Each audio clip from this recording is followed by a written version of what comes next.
nothing, so I left it with nothing. And then the ranch would go to like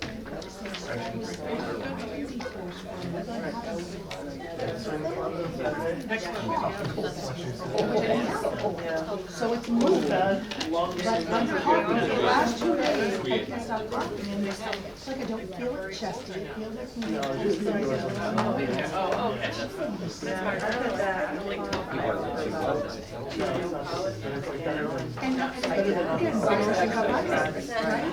I would so much rather have an infection than this working through virus stuff. It's costing it takes a month or so. We don't worry about it. And it's just happening. Terrible. Yep. Try to get up 18 miles an hour. Okay. Yes. You want to do that in the regular field too, but you have with walking. Yeah. Don't mind you. Not so far. A quorum being present, will call the meeting to order at 6 p.m. Please stand for the Pledge of Allegiance. I pledge allegiance to the flag of the United States of America and to the republic for which it stands, one nation, under God, indivisible, with liberty and justice for all.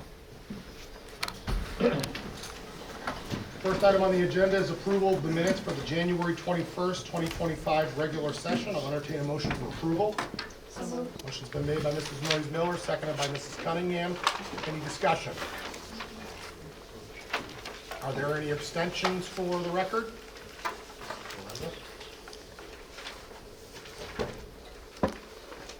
All those in favor of the motion will say aye.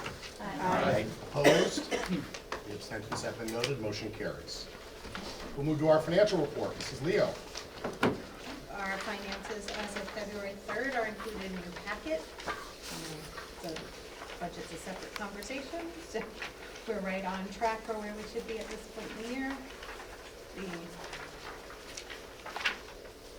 Any sort of items have already been, any of the items that are, where there's some variances have already been discussed previously, but if anybody has questions, I'll answer them. Questions on the financial report? Seeing none, we'll move to our student reports. Good evening.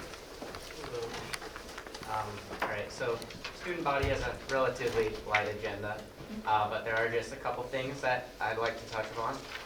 So on January 24th, so a couple weeks back, Tantasqua sent several members of our student council, our buddies club, and many of our pathway students to the annual Special Olympics bocce tournament. So this year the tournament was at Murdoch High School. We had a lot of fun. We played several games. They served us pizza. It was an hour-and-a-half drive, but people seemed to be pretty happy. We all got gold medals at the end, so that was pretty fun. And we've got a couple things planned for the future. So our annual MASC State Conference for Student Council in Hyannis will be taking place March 5th through 7th. So our delegates will just be meeting a couple times within the next couple weeks to discuss our polar plunge theme. We signed up for a lip sync battle, so we got to figure out a dance routine for that. And we have to smooth out like campaigning details because we've got a member of our council who will be running for the state board. Student council is also working on planning our annual Dude Be Nice Week, which will be taking place the March 10th through March 14th. So as of right now, we're just brainstorming spirit days, different things to hand out in the lobby before school starts, and even a couple of lunch activities, like partnering with different clubs to keep students energized. And the final thing I'd like to talk about is the student council is working on planning our annual spring fling, which will be taking place Friday, March 14th. This year, our theme will be Emerald City, like based off the Wizard of Oz. And we're just looking to finalize decorations and our DJ within the next week or so. So that was really it for this meeting. Any questions for Ben? All right, thank you. Brings us to our staff reports, Mr. Sturgis. Well, to touch on just some of the things that are actually in the report, we did have our Project 351 launch day. The students went up to Boston for the day. All 5 were able to attend. In talking to all 5 students, they all reportedly had an excellent day. Actually, I had to drop my own kid off who's doing it for his school district, so I had to see all the 5 of our kids running off to the bus at 7 in the morning on a Saturday, so, and they all came back, they got to speak publicly in front of a lot of people. If you watch one of the news outlets, they're in the background, stacking up clothes, so, so they're gonna be putting together their project that'll be, through Cradles of Crayons. There'll most likely be a clothing drive in sometime in late March, early April, so I will keep this committee informed. We will be bringing back something that's not in the report, unified basketball, which we had last year for the first time to the Special Olympics. I think I reported last year was one of the best experiences I had in public education, refereeing that game. And so I'm looking forward to another round of it. It'll be about 6 weeks of practices. Our kids will play in 2 games, one home, one, I think we play out in Webster one time. That's where the jamboree is at the end of the basketball season. So that's something I'm really looking forward to. Last week we wrapped up winter sports already, and a message is going out to parents tomorrow about spring sports. So despite all the snow out front, we're already talking about baseball and softball tryouts. And another thing not included in this report is because I didn't want to preemptively say we had a great night until it happened. We had our Valentine's Day semi-formal dance last Friday night with over 400 kids here. Thanks to Mrs. Stalker, Mrs. Landine, and our student council. We had a uneventful, in a good way, but eventful for the kids Friday night dance. And the only thing we had some trouble with was the traffic on 148, which you can't do anything else about, which we've cut that hour-and-a-half pickup time down to 20 minutes. So we've done a pretty good job at it, and I know for parents it's frustrating, but the kids had a good 2-hour fun night for that. And just a show choir season kicked off, and we had a very successful first weekend. I think we had a first gold medal since 2018. And last but not least, band and chorus. I put it in the report. We did have 5 students. We had 19 kids try out for all regions, band and chorus. We had 1 singer for the chorus make it, and we actually had 4 students in band who were selected for all region. And I know you're probably more familiar with this at this committee than I am, but having a niece from another school district who tried out for this, to hear how cutthroat these tryouts are, to have 4 of them make it, and the band is a pretty impressive thing from what I understand. So we're proud of those. The kids' names are listed in the report, so you have an idea of who and what they play. Questions for Mr. Sturgis? Dr. Dufresne? Mr. Sturgis didn't mention when he refereed that game, he beat up like 3 kids. For them. I should look that. Ben's a little too modest. Those of you who run for office may need to help him, because the person that is running for state-wide office for the state student council level is Ben. And he's going to do a great job, and I'm pretty sure he's going to win it on that side. Our highlight this month was our Life Skills PE department. They have been working fairly diligently. I asked them last summer to write a first-year foundations curriculum. The idea being that students coming into our school need different skills than they've had before: how to note take, how to stay organized. A lot of different sort of high school survival skills. So not only did they sort of embrace that at my request, but they really have done an incredible job with it. In fact, they delivered all of the first year foundations classes, lesson 1 in the first semester. The idea being we'd like them to have their first year foundation before, say, May. We don't want to be teaching them then. A couple of other highlights: Maria Hughes and Ariana Williams were invited to the Sandy Hook National Annual Gala in Washington, D.C. You have seen Ariana here before. She's one of only 9 youth advisory board members across the country, so we're pretty proud of her work. They've done a lot of work in that area, the PE life skills, including our sort of slow upgrade to the weight room, which has been ongoing. We had a TED grant that helped us purchase some squat racks. We were able to purchase some benches, and we've got like a 3-year plan to sort of overhaul that entire room. And pretty proud that it's used now almost every day after school. We have 2 different weightlifting clubs. They spent a lot of time this past year teaching students about the effects of alcohol and driving. They brought in the goggles and the kids had to drive down the hallway. And so that was, well, that's probably more fun for the teachers than it is for the students, but we had a good time. Performing arts was busy. We just had our show, Choir Spectacular, on Saturday. I am really proud to announce that due to the inclement weather, our kids who work incredibly hard graciously bowed out of performing. The host, I'm new to show choir in the last couple of years, but the host, when they have these all day long competitions, the host usually goes at the end, as I understand it, and they don't necessarily participate in any of the awards, but our students with the inclement weather, after spending months working on their routine, graciously bowed out so that the other teams could get home before the snow, which I thought spoke to character, and I cannot tell what is a good choir song or performance or not, but I can tell a good person when I see it. We were pretty proud of them for that. I heard exactly 0 complaints from the kids.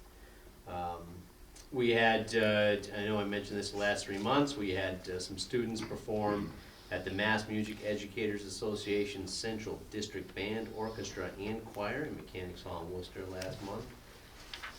Winter season for the athletics is sort of winding down. We're looking forward to the playoffs. Our boys basketball team is 10-3. Our boys swim team is 8-2. The girls set a record of 4-6. And they placed both 5th and 6th place overall at the Mid-Watch League Swim Championship. Boys hockey is, well, at this writing, was currently 8-3. And we're looking forward to hearing about some of the playoff seedings for them. So that's. Any questions for Dr. McFerrin on this report? We have a trip request. So I do have a trip request. It's a little bit, it's perhaps unorthodox, but in speaking with athletic director back when we were trying to do not quite a spring training field for our baseball team, but perhaps an early season trip against a newer opponent. Just had some conversations with the Dennis Yarmouth High School principal. If you summer on the Cape, like everyone in Massachusetts sort of is obligated to do, there is this Cape League baseball, and the field at Dennis Yarmouth is, I'm not a baseball player, but it has to be as nice as Fenway. It's unbelievable. So we have scheduled 2 games tentatively. One is against Barnstable High School. That would be on Friday, March 28th at 4 p.m. And then they have a turf field, so a turf baseball field. So that field will be available to us both Friday for the game against Barnstable, and then Saturday at 11 a.m. we have a game scheduled at Dennis Yarmouth High School, and Rotten Field sort of location will be back at Barnstable. We have lodging for the students for that evening. I have 4 chaperones going. The lodging is generously donated by a teacher who has a home down there, a family home down there. So I would imagine, pending your approval or not, but if it is approved, we would have a meeting with parents. I would guess that parents would go. We would have 4 chaperones. I will probably go down just to, because this is a little unorthodox for us, but it is in state, but it is overnight, and it requires your approval.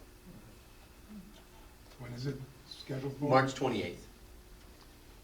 And is there any fundraising that has to be done for this? There is no fundraising. The only cost would be the buses to go down there, if you approve the lodging situation. Okay. I'll entertain a motion to approve Dr. McFerrin's request. Motion by Mr. Haggerty, seconded by Mrs. Randall. Is there any discussion? Other questions? Since there's no cost that's being, that would cover the chaperones, we don't have to exempt them. What about food? What are they doing as far as food goes?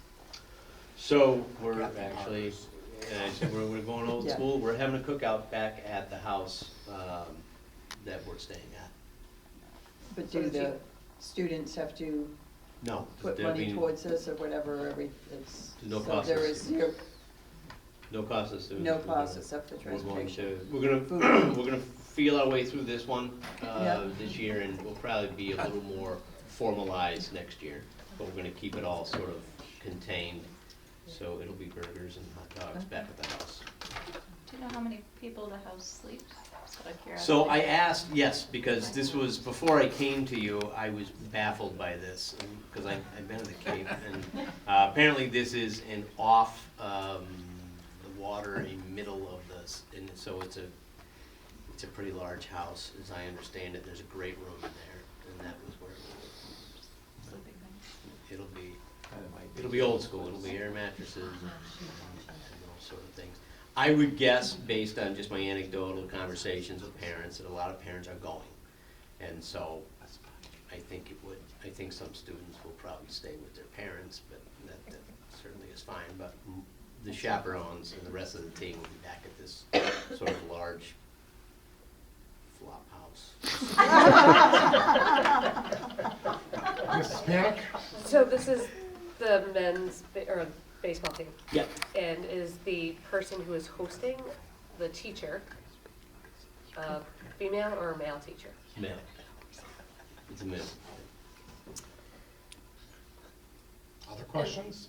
Just one more. Yeah. There's no concern with students staying at a male teacher's house with everything that's been Well, happening, the I'll say in chaperones other are there too. districts It's not just one recently. person, it's multiple chaperones. You know, there'll be at least Yeah. 3 chaperones there, all quarried, and they're all teachers at our school.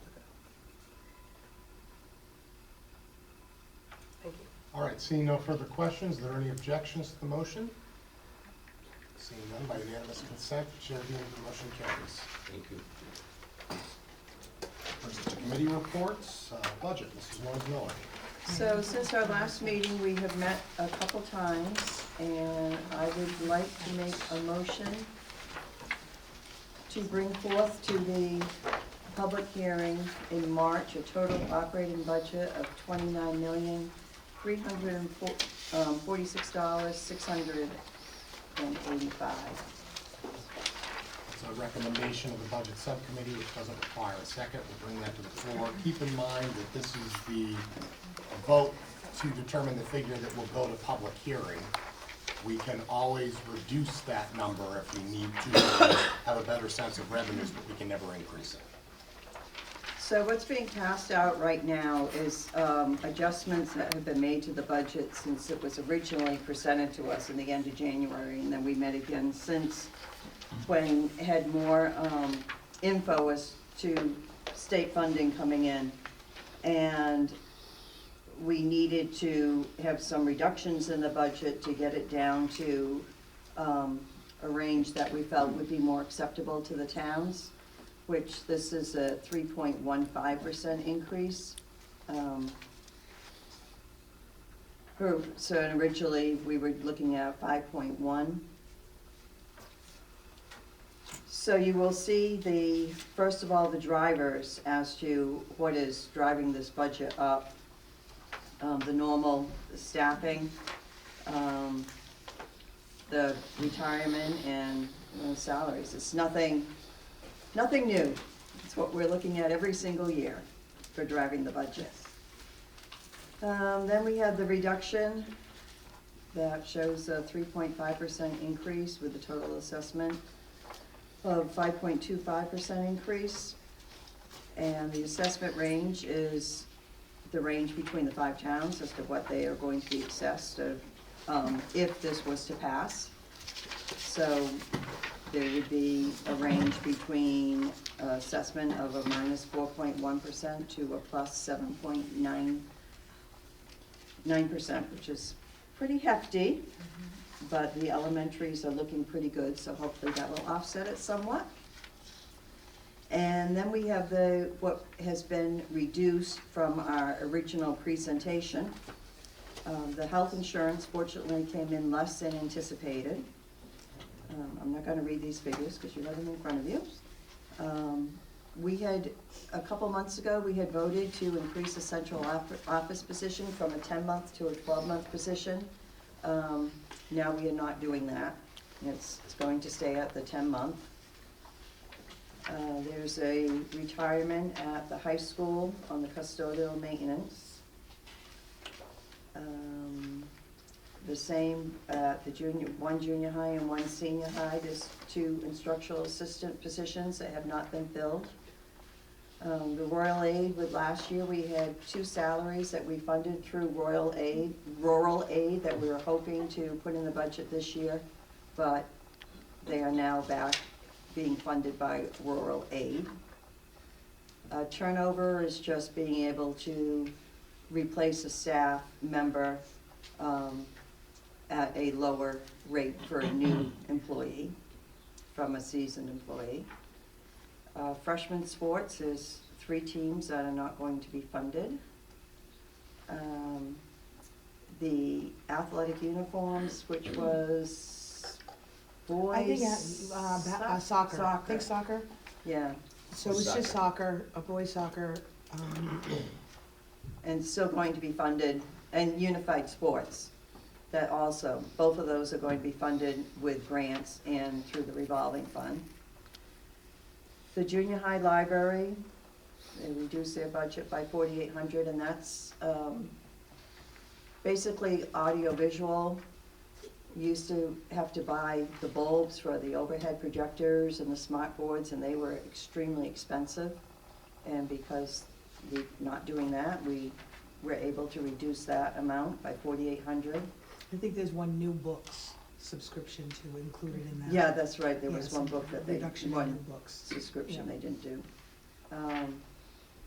And then the stipends, the junior high and senior high stipends, these are stipends that, should I go there? So those, They- no, so the stipends are sort of to be determined. Yeah, The principals both have thoughts on clubs and activities that either haven't been running or that they feel shouldn't run if we're in a place of cutting.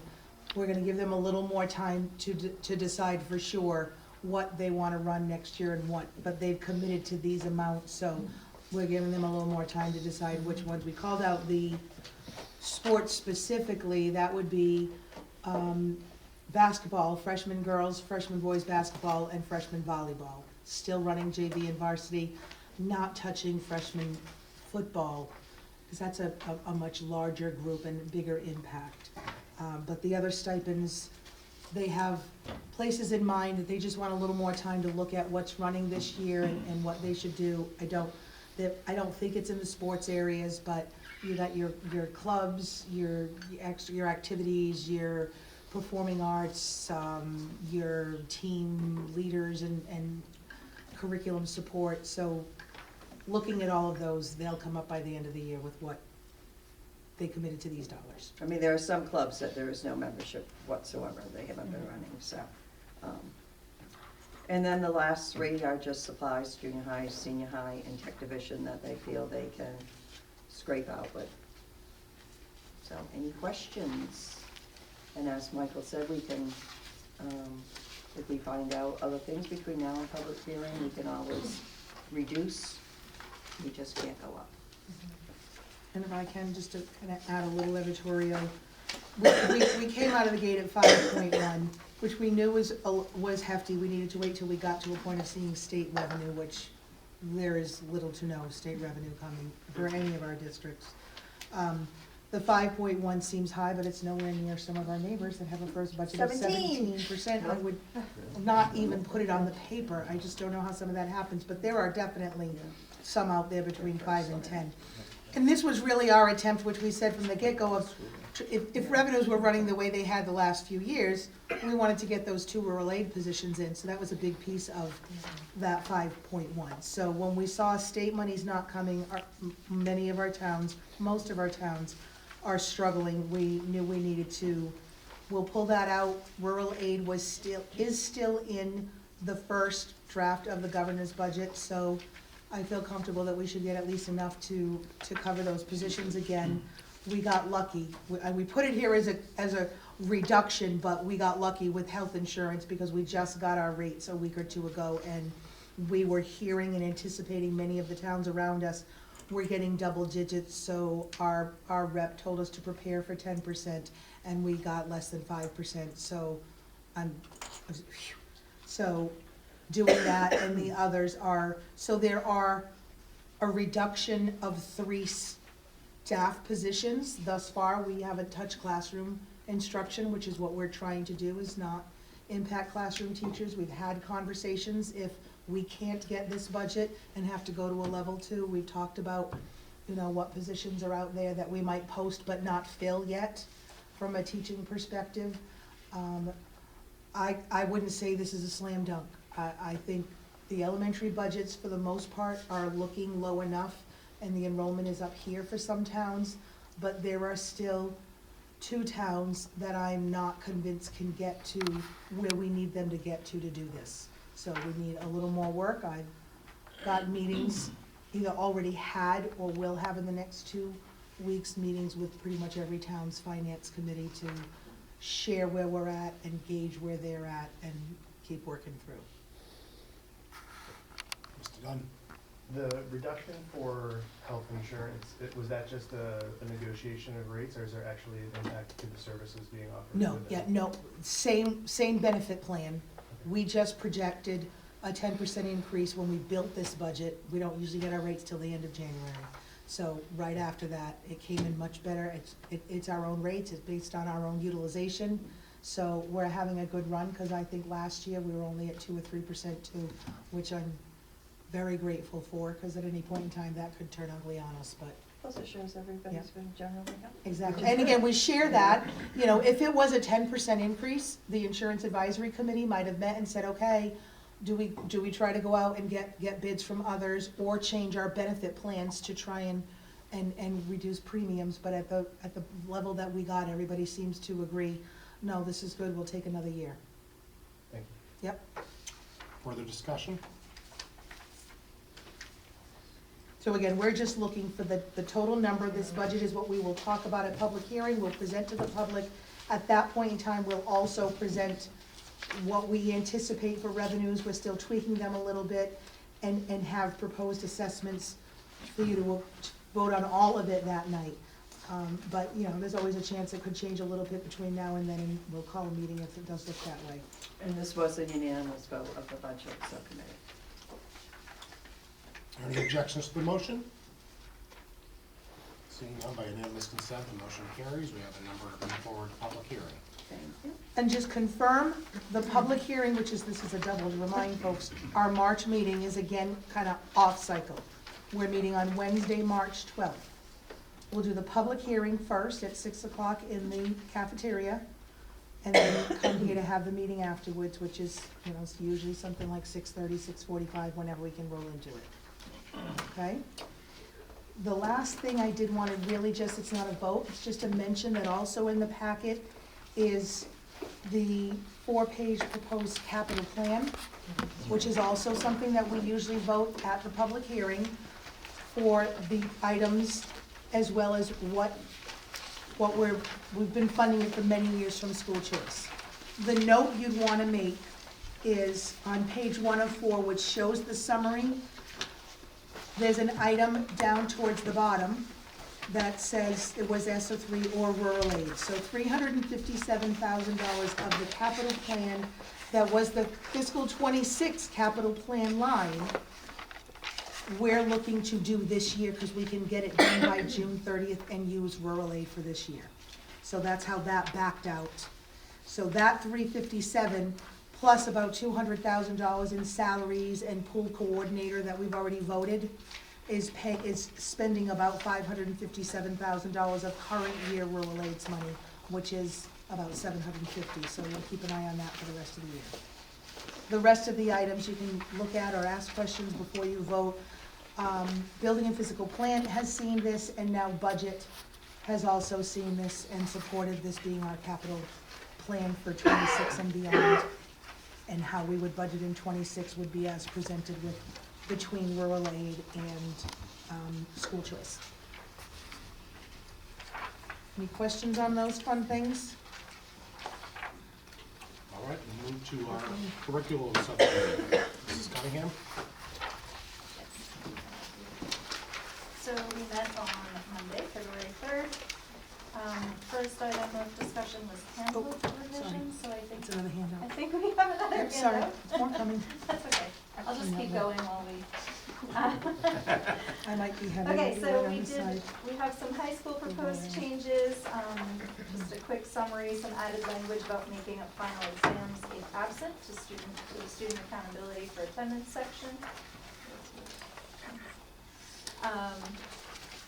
The expanded high school code of conduct chart, a tiered level of response system that includes use of restorative responses and explains the consequences.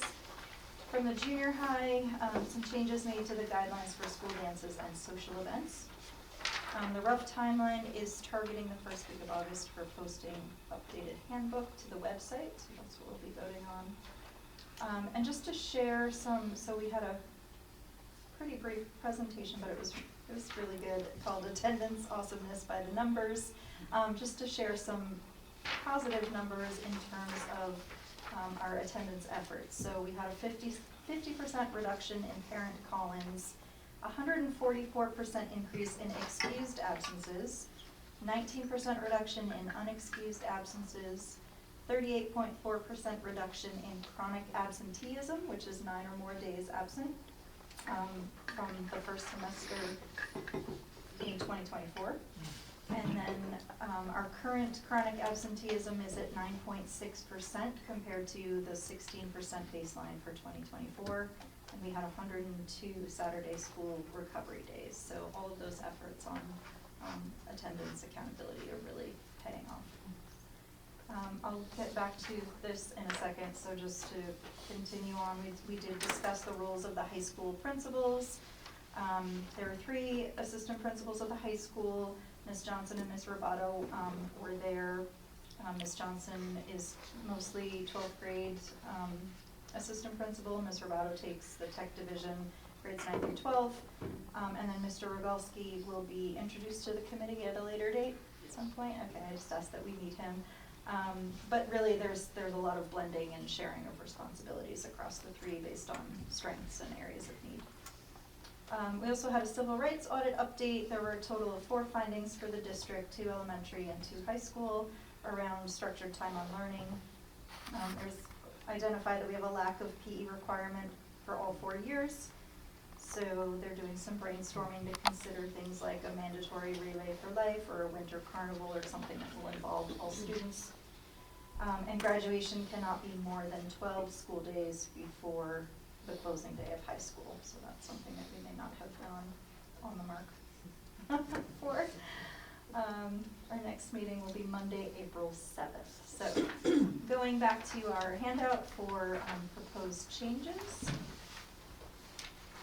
I don't know if everybody had a chance to review these or if the principals would like to speak to anything specific. I have no speaking, any of them, but. Okay, I mean, we're basically coming here with the full support of the curriculum subcommittee for proposed changes, but. I just had a question, sorry. Well, before we do that, let's get a motion on the floor. So what's the Okay, motion? so I would like to make a motion to move forward with the student handbook proposed changes for 2025, 2026 as presented. All right, that's a motion of the curriculum subcommittee. Doesn't require a second. Now we can have a discussion. Mr. Haggerty? Yeah, I was just curious, what was the motivation behind, if you were suspended within 2 weeks, that you would have 2 weeks of, you couldn't attend dances? I think it was the. Oh, yes, for the junior high? Yeah. Do you want to speak to that? We just have, Okay. we're trying to tighten up discipline in terms of, there's very few things we can do anymore with discipline around everything's restorative practices, but one of the things that is very effective is the kids' behavior the week of dances is the best of the year. And so we're looking to stretch that to 2 weeks around because it's usually habitual offenders that are on and it's, I think there's some language that was proposed in there. I don't have the sheet from me around the 2 week stretch, with still some administrative discretion as well too. But it was the idea of habitual offenders who we're really running out of things that we can hold over their head to try to keep them and I know it's better for restorative practices, but sometimes there needs to be some sort of response. And the fun stuff, we're running into the problem where some of the extracurricular activities are being kind of, I'll use the word disrupted, by the same students who are disrupting the learning environment. So we're trying to hold some accountability over their head for that.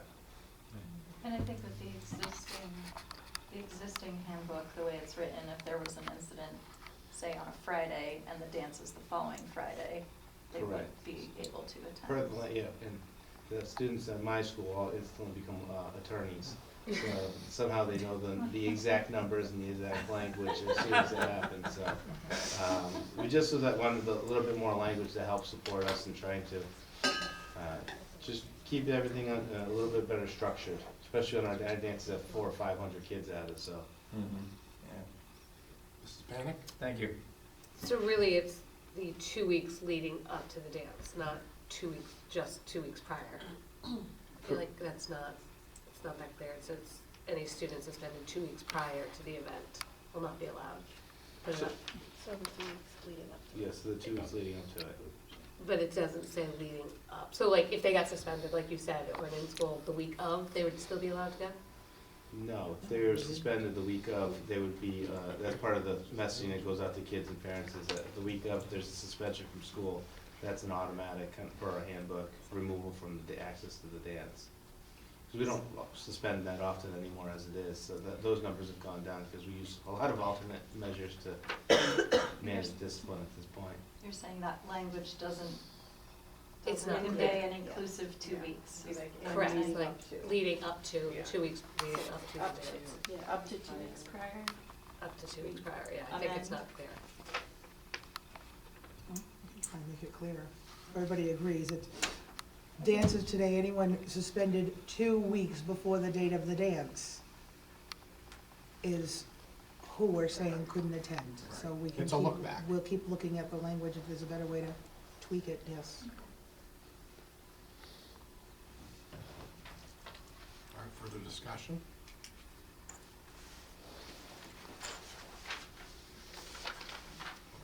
Any objections to the motion? By unanimous consent, the chair deems the motion carries. Thank you, Mrs. Cunningham. Bylaw and policy will meet this Wednesday. Negotiations, Mrs. Randall? We did negotiate with Unit D on this past Saturday, and we do have a tentative agreement, so hopefully next month we'll be bringing forward an MOU. Fine Saturday morning it was. Building and physical plan hasn't met since our last meeting, and they reported out at that meeting, so that brings us to our superintendent's report. Mrs. Boyd.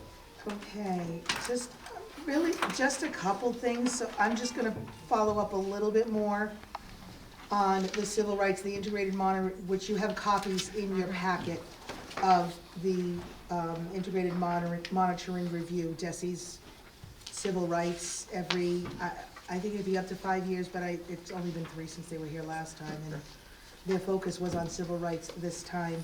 So I included the whole report so you could see, there's a lot that I wanted you to see all of the no issues, in compliance, over and over again. And when we had the debriefing, and again, it takes us a long time to remind our reviewers, always, of how our makeup is. And inevitably, there's always something in a report that refers to something that is at an elementary school and calls it Tantasqua, and it's messy. But we think we got to them for the most part. But we did have one debriefing with the reviewers before they sent out the draft and then the final. And he did say, all in all, he said it was a very good review.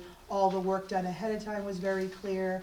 All of the walking through and seeing, because it's really about it's just like in the private sector, here's your procedures and manuals. So first we look and see if they're legal, and then they come to see if you're really doing what your procedures and manuals say you're doing.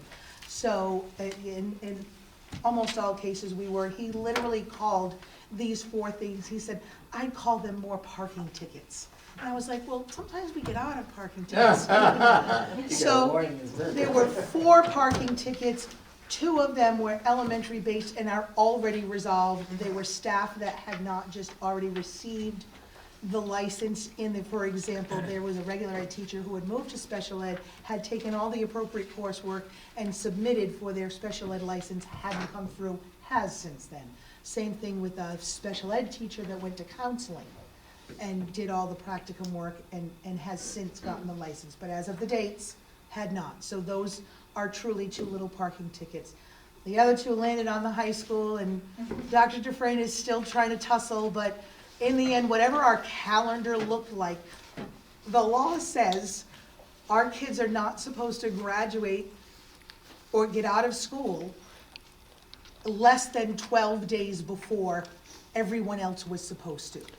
And we might get a little creative in our schedule and what we call school. They disagreed. We're gonna have to just look at that going forward and make sure that we are in compliance.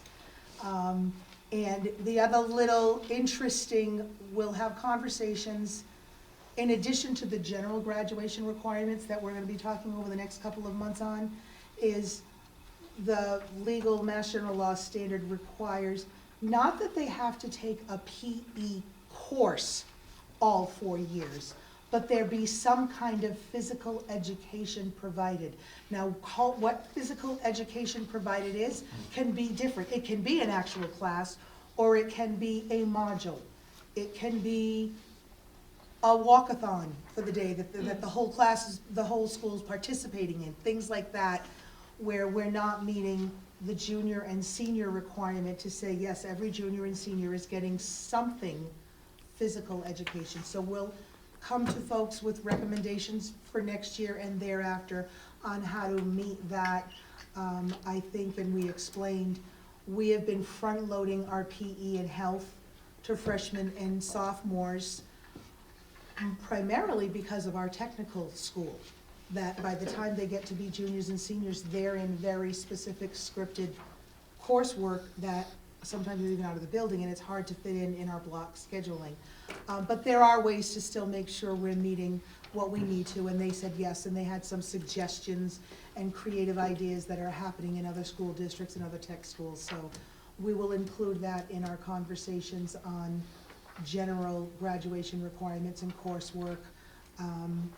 In March, as I had mentioned before, in March bylaw and curriculum, we'll be talking about some ideas Dr. Dufresne want to present onto what graduation requirements could look like and what competency determination should be defined. It's interesting because we're getting lots of survey asking what we do and what our policy are, while we're also getting emails about DESE's agendas for the next 2 or 3 months to still talk about it and make recommendations, and the governor putting together a subcommittee to evaluate. So we can't really be held to define it before these folks who are possibly going to give us some direction as opposed to just guidance. But we do want to come in February with some of our thoughts and see what your thoughts are in March.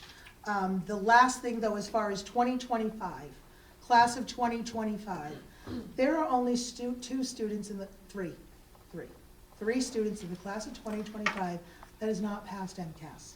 Those are 3 students that have individual plans and their coursework, they would not have met all of the credits and requirements to get an actual diploma regardless. So we're not holding anyone back due to MCAS. We don't even have to create anything extra to help get a couple of kids over this year. We're in great shape. Those 3 students are still working on the path that they would otherwise be working on, and it has nothing to do with MCAS. So we're good for this year. Questions from Mrs. Boyd, Mr. Haggerty? Yeah, not a question. I know from my own experience what goes into these reports. When you get a letter from DESE saying, you know, we're coming, the first thing you want to do is take arsenic. Because it's a Unless you're Dr. Dufresne. unless you're Dr. You know, he didn't want these. He likes the MCAS stuff. This stuff, he's like. The MCAS, I'm good with, not these. It's a laborious process, and I would just suggest that the school committee extend to the administrative special education and special education staff and the school administration, their appreciation for the efforts that they put in, which produced, I think, a very good report. Thank you. And that your compliance coordinator did a whole lot Yes, of work thank you. here. Thank A you. ton. So Yeah. I make a motion to that effect. Second. Motion's been made by Mr. Haggerty, seconded by Mrs. Cunningham. Any dispute? By unanimous consent, motion carries. I'll send them all Regards. thanks on your behalf. That is it for me tonight. That covers communication. There's no unfinished or new business. Incrementally, we have public access. It's just visiting. Seeing none, we'll move to open forum. I will entertain a motion for adjournment. So moved. Motion's been made by Mrs. Alden, seconded by Mr. Haggerty. Those in favor of the motion, please say aye. Aye. Motion carries. We adjourn at 6:44 PM. Listen, see you all on March 12th. March 12th. I won't see Mary Velez.